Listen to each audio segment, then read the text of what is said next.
Ohm's law क्या है? तो ओम्स लॉ वोल्टेज और करंट के बीच के रिलेशन को बताता है। वो कैसा है? अगर स्टेटमेंट अगर आप देखें तो यहाँ पर जिस तरीके से बताया गया है, the current flowing through a conductor between two ends is directly proportional to the voltage across the 2 points। यानी एक कंडक्टर के दोनों एंड के दरमियान जितना ज़्यादा पोटेंशियल डिफरेंस होगा उसमें करंट का फ्लो भी उतना ही ज़्यादा होगा। जैसे कि आप यहाँ पर उसका ग्राफिकली अगर हम लोग देखना चाहें, ग्राफिकली अगर रिप्रेजेंटेशन करेंगे तो इस तरीके से आप देख सकते हैं, एक एक्सिस में हम लोग वोल्टेज और दूसरे एक्सिस में हम लोग करंट को फ्लो किए। तो जहाँ पर आप देखिए ये इंडिकेशन हम लोग को बताता है कि जैसे जैसे वोल्टेज बढ़ रहा है वैसे वैसे करंट का भी फ्लो बढ़ रहा है। ठीक है, तो यहाँ पर आप ओम्स लॉ के अकॉर्डिंगली हम लोग V वेरीज I लिखे हैं, जहाँ पर V क्या हम लोग का वोल्टेज है और I हम लोग का क्या है? करंट है। तो यहाँ पर वेरिएशन का साइन हटा के हम लोग R डाले हैं, जो कि हम लोग इसको बोल सकते हैं ओम्स कॉन्स्टेंट। तो ये R क्या है? इसको हम लोग बोलते हैं रेजिस्टेंस। इस R को हम लोग कंडक्टर में क्या बोलते हैं? रेजिस्टेंस।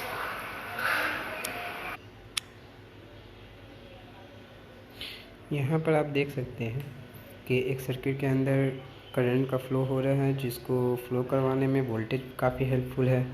और उसी के अगेंस्ट में देखिएगा तो ऊपर साइड में जो आपको सर्किट के इसमें दिखाई दे रहा है वो ओम्स है, जो करंट को फ्लो होने से रोक रहा है। तो इस तरीक़ा से हम लोग बोल सकते हैं कि करंट जो है वो वोल्टेज का डायरेक्टली प्रोपोर्शनल है और वो रिवर्सली प्रोपोर्शनल। रिवर्स किसके साथ होगा? यानी इन्वर्सली प्रोपोर्शनल किसके साथ होगा?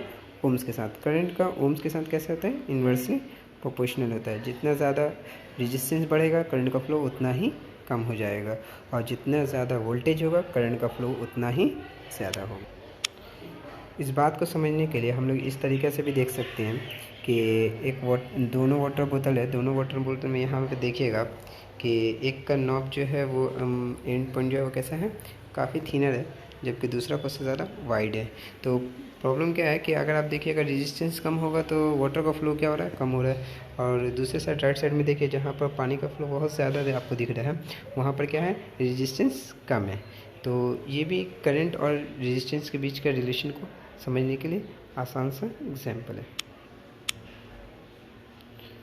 उसको हम लोग इस तरीक़े से भी देख सकते हैं कि करंट और पोटेंशियल डिफरेंस के बीच के रिलेशन को हम लोग यहाँ से समझ सकते हैं कि जिस तरीके से आपको पहले बताए थे, जितना ज़्यादा पोटेंशियल डिफरेंस यानी जितना ज़्यादा वोल्टेज होगा करंट का फ्लो उतना ही ज़्यादा होगा। और उसी तरीके से आप देखिए यहाँ पर एक 20 वोल्ट बैटरी से कनेक्टेड है, जबकि एक 10 वोल्ट से कनेक्टेड है। और दोनों में देखिएगा वाटर का फ्लो जो है दोनों डिफरेंट तरीके से कर रहा है, जिससे हमको समझ में आएगा जितना ज़्यादा पोटेंशियल डिफरेंस होगा यानी जितना ज़्यादा उसके अंदर वोल्टेज सप्लाई होगा करंट का फ्लो भी उतना ही ज़्यादा।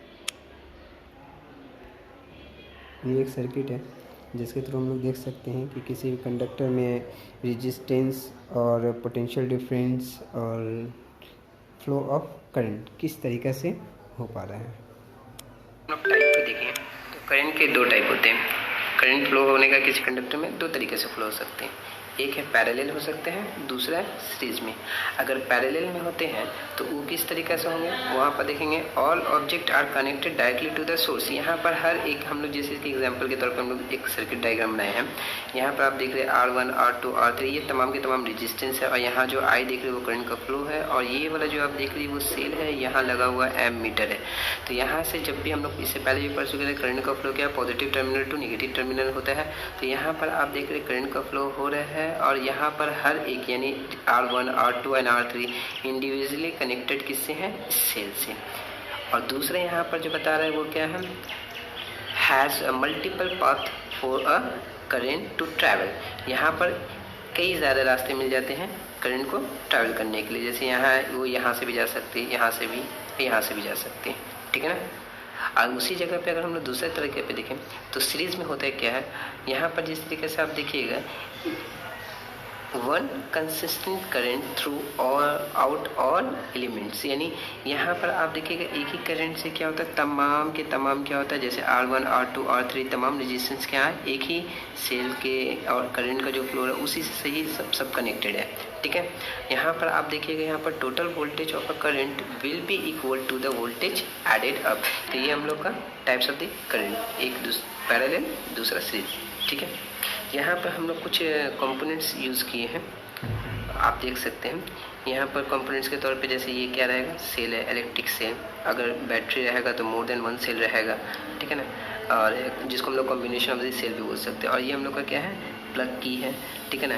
ये ऐसा भी हो सकता है, इसको स्विच भी बोलते हैं हम लोग, ठीक है। उसी तरीके से यहाँ पर प्लग स्विच हम लोग देख सकते हैं, वो कैसा है, वो क्लोज सर्किट। ये ओपन सर्किट में डॉट नहीं रहता है, क्लोज में क्या होगा, वो डॉट रहेगा। इसका मतलब कनेक्टेड नहीं है और इसके मतलब कनेक्टेड है। ये इस तरीके से भी सिंबल में आ सकता है, ठीक है ना। ये रेजिस्टेंस का सिंबल है और ये बल्ब का, ठीक है ना। ये तमाम के तमाम हम लोग के लिए यूज़फुल है, क्योंकि जब हम लोग सर्किट डायग्राम जब पढ़ेंगे तो उसमें इन तमाम चीज़ों का यूज़ होगा। उम्मीद करता हूँ आपको ये करंट इलेक्ट्रिसिटी पार्ट 2 समझ में आया होगा। अगर कोई कन्फ्यूज़न हो तो आप ज़रूर बताएं, उसको इंशाल्लाह सॉल्व किया जाएगा।